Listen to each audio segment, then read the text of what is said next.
Group rides are the best. We are easily seen on the road, and the biggest plus of all is that if we ever get injured, we have friends riding with us that can provide immediate assistance. I have been an anesthesiologist at my hospital with a specialty in neuroscience for the past 26 years now. Our hospital specializes in brain disorders due to stroke, brain tumors, traumatic brain injury, and surgeries for treatment of Parkinson's disease, and so on. I have had my share of traumatic brain injury, which is why I am such a strong proponent of rider safety.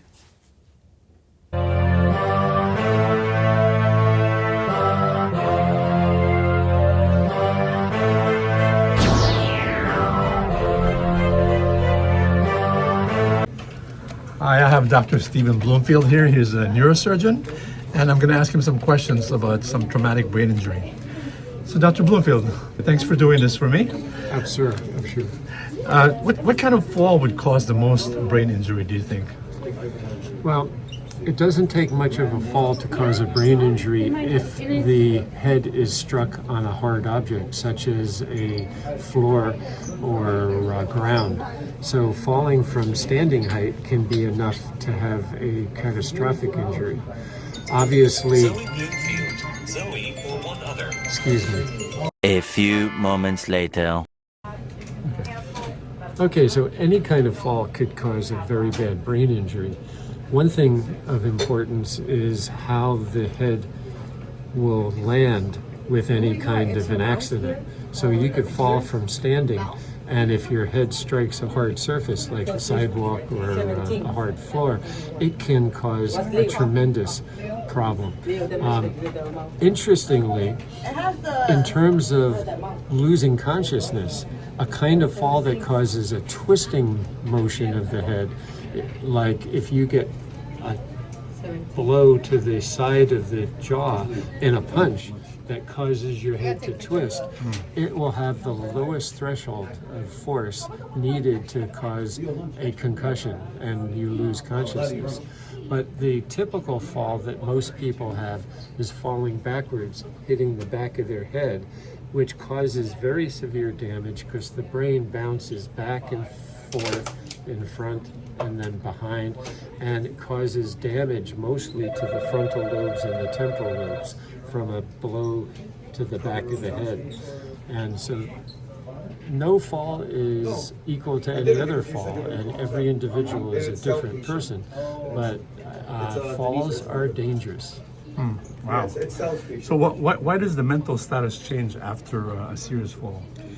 Well, as I mentioned, if you have a twisting, you could lose mental status due to a concussion. You lose consciousness because the twisting causes a twist of the nerve fiber tracts in the brainstem that keeps us awake. Whereas if you get the same punch, instead of to the side of the jaw up like this and your head goes back and forth, it requires a much larger force to cause a concussion. However, after a serious brain injury, you could lose mental status as the brain reacts to the injury, either due to increasing mass effect from a blood clot that's forming and putting pressure in or on the brain, or it could be due to swelling of the brain that can occur, but that usually takes a few days to mount and 3 days to be maximum, whereas a blood clot can cause a person to die from a fall within minutes. Wow. You mentioned before, you were discussing diffuse axonal injury. Can you just slightly elaborate on what you mentioned before about the shifting of the brain contents? Well, diffuse axonal injury is a very interesting problem.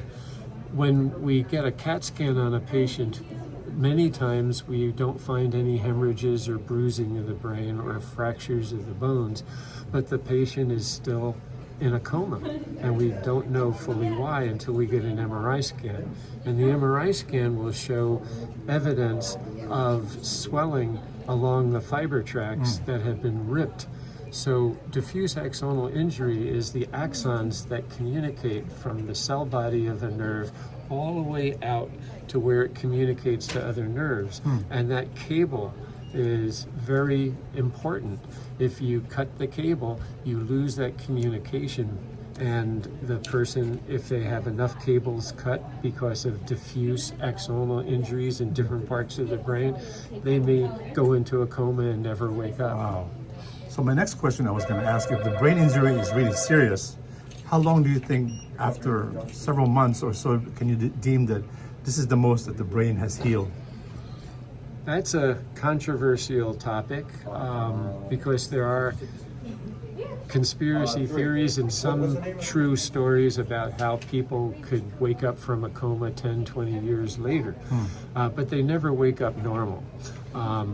In those situations, however, we do have very good data that shows that people will have a chance to recover from an injury, and that recovery can be measured objectively to last at least 2 years.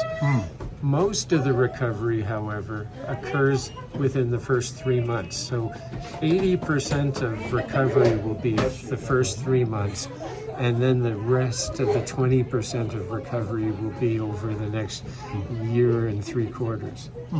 That's very good. I like the description. Is a helmet 100% effective in a crash?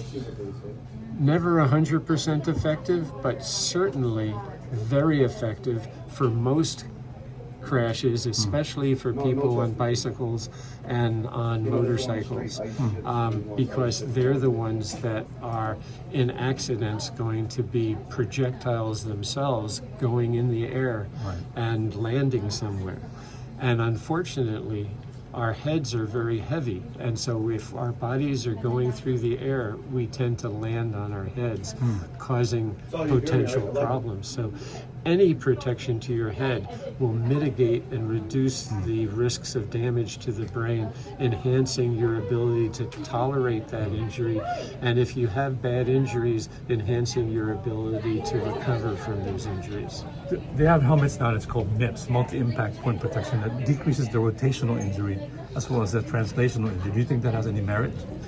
Well, as I said, the rotational injuries are very important because of the level of consciousness being very sensitive to rotational injuries. So if you could reduce the rotation during the injury, then that may be very helpful. And that may be a small form of diffuse axonal injury, like it's a small area of the brain where axonal injuries occur due to the rotation. And so anything to reduce that risk would reduce the risk of going into a coma and reduce the risk of having diffuse axonal injury also. Wow, okay. Thank you so much, Dr. Bloomfield. I appreciate the very detailed explanation. Well, you're most welcome, Adam. All right. See you guys later. Bye-bye. Thank you. So, what's the takeaway from my conversation with Dr. Bloomfield? Well, basically, it's the rotational energy that is most impactful on the brain. And it doesn't take that much rotational force either to shift the brain components to cause damage. Wear a helmet, and especially those with MIPS. All my helmets have MIPS. These are my helmets. And this is my most recent helmet. So I recently just got this helmet. These usually run for $200. This is the Bell Super 3R, but they're discontinuing this model, and it only cost me $99. Anyway, so this has MIPS, a multi-directional impact protection system. And the way MIPS works is it has a low friction layer. So let's say your head is encased in this helmet and you encounter a crash that results in a fall. So what this does, this low friction layer, will result in your head being slightly moved. That 2 millisecond change of shift of your head within the case of the helmet will decrease the rotational forces on your brain, which could result in diffuse axonal injury. This will result in decreasing the chance of your vessels shearing, your nerves shearing, your axons shearing. So that's a good thing. It looks very simple, but quite effective. This is analogous to a ball hitting water versus a ball hitting asphalt. The MIPS provides that low friction layer to decrease the rotational forces that can impact the brain. Recently, we have had an EUC writer get into a serious accident. From what I have heard so far, she is improving. That's great to hear. I don't know Dawn Champion, but I have enjoyed her post on social media. I know she is friends with Larry Zarkov, and any friend of Larry's is a friend of mine. So please donate to the GoFundMe page made by Roger, which I will link in the description. Well, that's it. Hope you liked the video. If you did, please like and subscribe. This would motivate me to make more quality videos. Thanks for watching. And until next time.